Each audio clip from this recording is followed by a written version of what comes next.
Bonjour à vous tous. Après avoir traité dans une première vidéo la question de l'autorégulation ou la régulation par le marché, on a explicité ces mécanismes, on a démontré aussi ses limites. Aujourd'hui, on va s'attarder sur la notion de la régulation par l'État ou le rôle de l'État dans la régulation de l'activité économique. Bon, alors pour comprendre l'évolution de la conception et du rôle de l'État, il faut se placer dans le cours de l'histoire et par rapport à des événements bien précis qui ont marqué ce passage de l'État gendarme à l'État-providence et même qui ont contribué à façonner ce concept de l'État-providence. Alors, l'État-providence, ce concept a été utilisé pour la première fois vers la moitié du 19e siècle. Pour dénoncer à l'époque la prétention de l'État de se substituer à la providence divine. Et c'était dans un sens péjoratif pour dénoncer une intervention active de l'État à l'époque.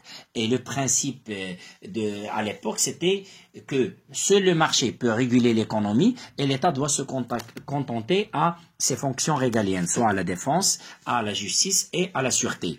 Et alors le rôle de l'État à l'époque, sous la nomination, bien le concept de l'État gendarme, doit assurer la protection des droits de propriété privée contre les agressions internes et externes. Alors après ceci généralement a été sans effet puisque la réalité montre que l'État est toujours intervenu et que son rôle a dépassé les limites précisées dans la définition de l'État gendarme ou bien le concept de l'État gendarme. Alors par rapport à l'évolution de ce concept et ses transitions, alors au cours de la première moitié du XXe siècle, les assurances sociales se sont développées dans les pays industrialisés, notamment en Europe. Mais la crise des années 30, ou bien le crash boursier de 1929, associé au développement ou bien à la prosperation des enseignements de la théorie keynésienne, vont conduire à un renouvellement de la conception de l'État-providence. Et ceci va se prolonger jusqu'en 1942. Alors là, on va publier pour la première fois le célèbre plan de Beveridge. Ce plan propose déjà à l'époque un système de sécurité sociale fortement influencé par les enseignements de la théorie keynésienne. Alors dans ce plan, on peut trouver déjà les fondements de l'État-providence qui seront mis en œuvre après la deuxième guerre mondiale. Alors, au cours des 30 glorieuses, les taux de croissance étaient très forts, mais l'intervention de l'État accompagné, puisque à l'époque, on assiste à une croissance régulière des dépenses publiques et des prélèvements obligatoires par le biais des impôts et des cotisations sociales, et à la mise en place à l'époque d'un système de protection sociale. Le tournant, ce sont les années 1970. Alors, les années 70 ont marqué la fin de l'âge d'or de l'État-providence, qui est progressivement mise en cause dans tous les pays développés. Et on assiste à un renouveau des théories libérales qui ont, bien sûr, qui ont accentué ce mouvement-là. Mais il faut faire une remarque là-dessus que l'importance croissance des besoins collectifs ne permet pas d'envisager déjà un retour à un état minimal, ce qui oblige l'État jusqu'à maintenant de prendre en charge des secteurs entiers de l'économie ou bien des domaines sociaux. Alors récemment, la crise de 2008 a aussi alimenté ce débat autour de l'efficacité des enseignements, bien des théories libérales par la suite. Mais bon, alors pour résumer, on peut dire que le passage de l'État gendarme, de l'État de gendarme à la forme d'intervention sous l'État-providence est une réponse logique aux insuffisances de l'autorégulation ou bien de la régulation par le marché. Mais après que les crises soit la crise des années 70, la crise 2008 ou bien la crise de 1929 ont toujours réouvert ce débat sur l'efficacité même de cette autorégulation et des mécanismes de l'économie du marché. Parlons maintenant des instruments de l'intervention étatique. Alors, dans le domaine économique, l'État intervient par le biais de sa politique économique. Alors, c'est quoi? Comment peut-on définir une politique économique? Une politique économique, c'est un ensemble de décisions entretenues par des pouvoirs publics afin d'atteindre, et bien sûr par le biais des divers instruments qu'il peut utiliser, certains objectifs concernant la situation économique, bien sûr, puisqu'on parle d'une politique économique. Alors, par rapport aux objectifs, on peut distinguer les politiques structurelles des politiques conjoncturelles. Les politiques, ou bien la politique structurelle, il porte généralement sur les composantes fondamentales du système économique. Ça veut dire, généralement, ce sont des politiques de longue période qui portent sur une modification durable des équilibres à long terme. Par exemple, ici, si je parle de plan Maroc vert, le plan Maroc vert, c'est une politique économique structurelle. Le plan d'accélération, le plan d'accélération industrielle, c'est aussi une politique économique structurelle.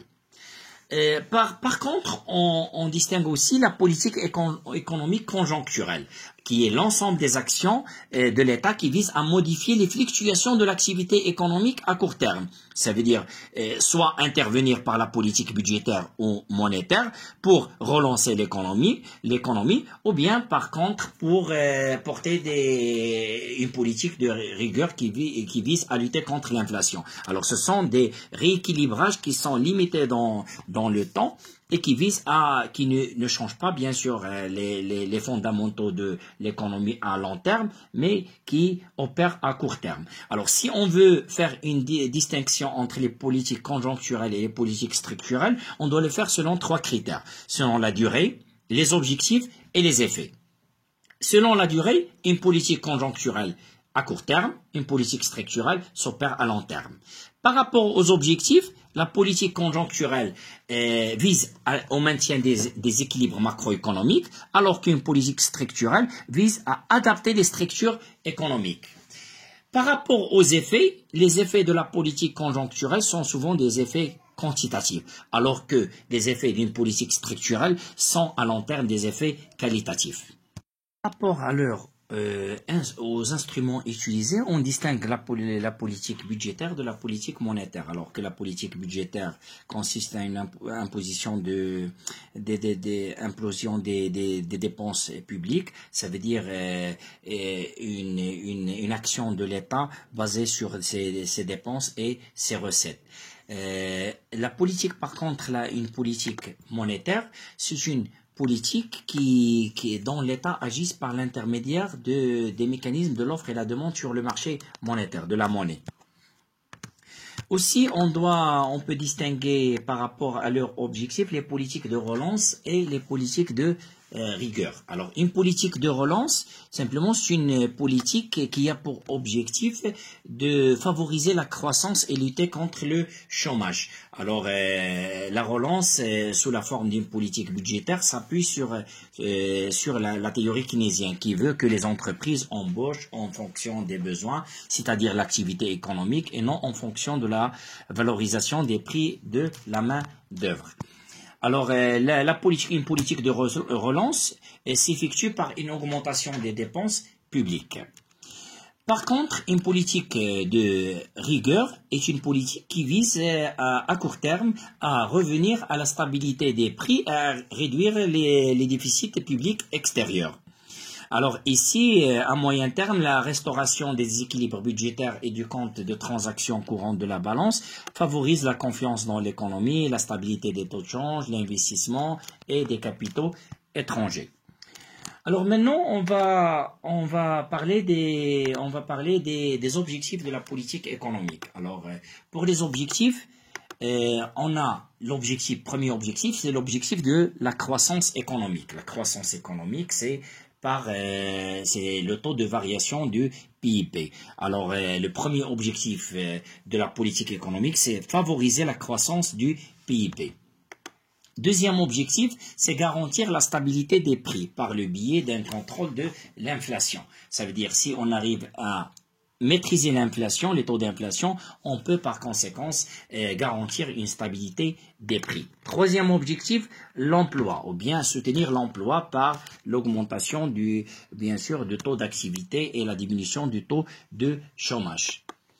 Et dernièrement, l'équilibre extérieur par le biais de l'équilibrage de la balance des paiements. Et il est calculé à ce niveau-là par le rapport entre le solde de la balance des paiements et le PIB multiplié par 100. Alors, ces quatre objectifs, les trois premiers objectifs sont reliés à l'équilibre interne, alors que le quatrième objectif, il est relié à l'équilibre externe, constitue ce qu'on appelle le carré magique. Ça veut dire que il est difficile de réaliser les quatre objectifs, voire impossible de les réaliser simultanément. Ce qui fait qu'il y a des objectifs qui sont compatibles et d'autres qui ne sont pas. Alors, par exemple, si on prend la croissance et la stabilité des prix, on peut dire que ce sont des objectifs compatibles. Pourquoi? Parce que si on favorise la croissance, une augmentation de la production peut conduire à une création d'emplois, ce qui réduit le chômage. Conjugué, on peut généralement mener cet objectif en parallèle avec l'objectif de la maîtrise de l'inflation. Parce que maîtriser l'inflation conduit à un recul de la demande, donc à un recul des importations, ce qui peut réduire le déficit extérieur. Alors ce sont deux objectifs qui sont compatibles. Par contre, l'objectif de réalisation de la croissance économique, la baisse du chômage et la croissance bien sûr et la réalisation ou bien garantir objectifs qui sont incompatibles.